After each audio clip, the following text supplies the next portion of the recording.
Hey everyone, I'm going to show you the Access Bible in this video.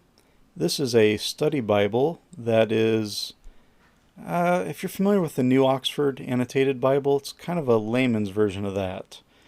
The intent seemed to be to have a layman's study Bible that was not necessarily an evangelical Bible, as a lot of them are. So this would be targeted more at those in a mainline denomination. This is a paperback, and this one does not have the apocryphal books. However, it was available with them. I paid $2 for this one at a thrift store.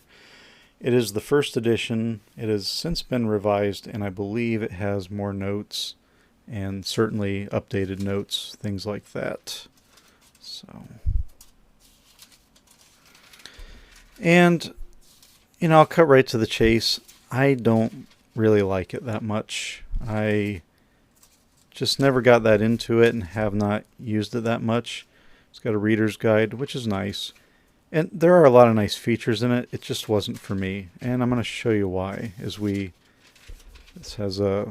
get into it. Nature and Formation of the Biblical Canon. It's a nice article. Let's jump ahead here. We want to get into the text. So here we are in Genesis.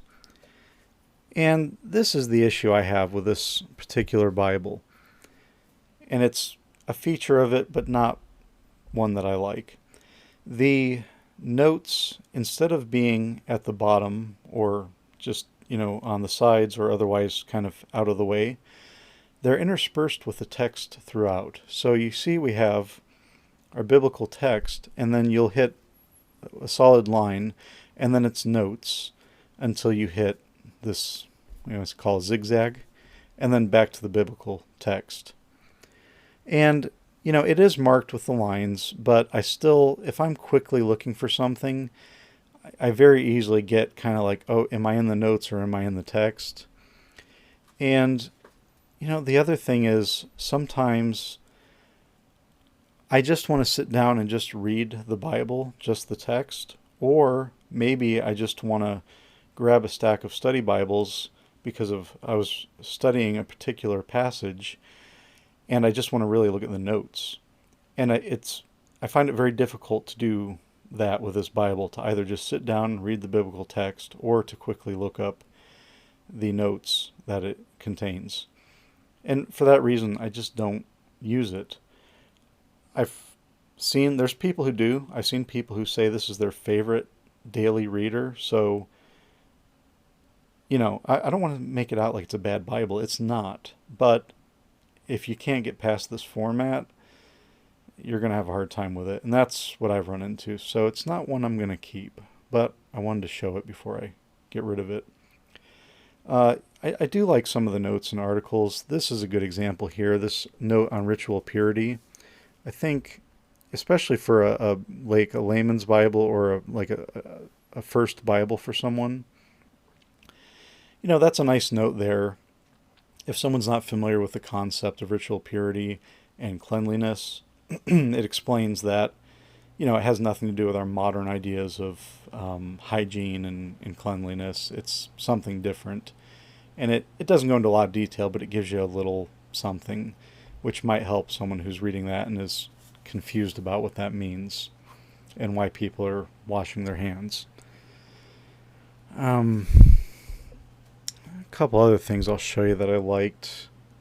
That was one in, I think the other things were in the New Testament, which, I could have bookmarked them, but I didn't.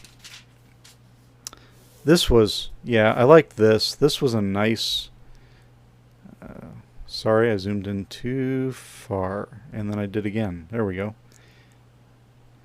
This was a nice note on John the Baptist that gives some background, and it also points us towards Josephus and mentions that there's more we can read about John the Baptist in his Antiquities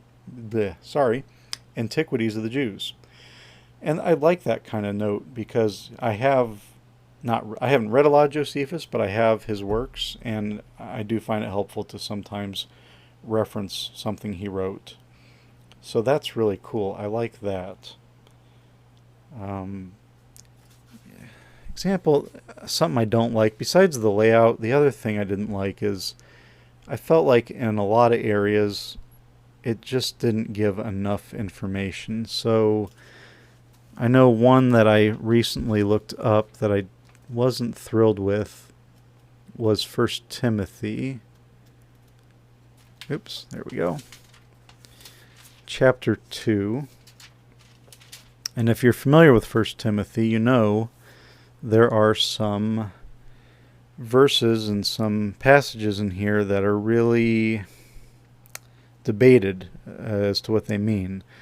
And a big one here is when we're in chapter 2, towards the end of chapter 2, there's a lot in here about the role of women in the church, whether or not they can be in leadership or should have any authority over a man.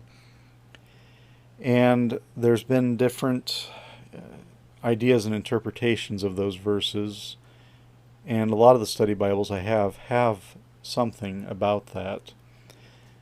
And in here, I looked into that, and we can see there just isn't. Sorry, this zoom control's a little touchy. There just isn't a whole lot here. Verses 11 and 12, it just says these troubling verses may reflect the same thinking as 1 Corinthians 14:34 through 35. It doesn't really offer any help as to how this is interpreted or viewed. And it's a pretty significant part of the New Testament. I'm just kind of disappointed not to see more. Another thing that I found, and just kind of strange, or they have this article here on the Pastoral Letters, and it's a good article. It pretty much takes the view that the Pastoral Letters, which is 1st and 2nd Timothy and Titus, were not written by Paul, which is a common belief among many scholars. It seems like that should be in an introduction to these 3 letters, or maybe in the introduction to 1 Timothy, and it's just kind of plopped right here in the middle of 1 Timothy instead. So I just think it's odd to have that there. Not a huge deal, but it feels messy to me. On a positive note, the paper, it's good paper. It's good print quality. Ghosting is quite reasonable. Very similar, really same quality as a New Oxford Annotated Bible from the same era. It's really well made, even though this one's just a paperback. Another nice thing you get, which I'm going to zoom out for, if I can do it right. There we go. If we look at the maps in the back, before we do that, this concordance. Wow, look at that. Very tiny print. That's a huge minus. If you don't really use a concordance much, maybe that doesn't matter, but if you do, and if your eyes aren't too young, you're going to really dislike that. The maps are nice. I have here, this is a New Oxford Annotated Bible. This is the 91 edition, and I got it bookmarked here. You can see same maps.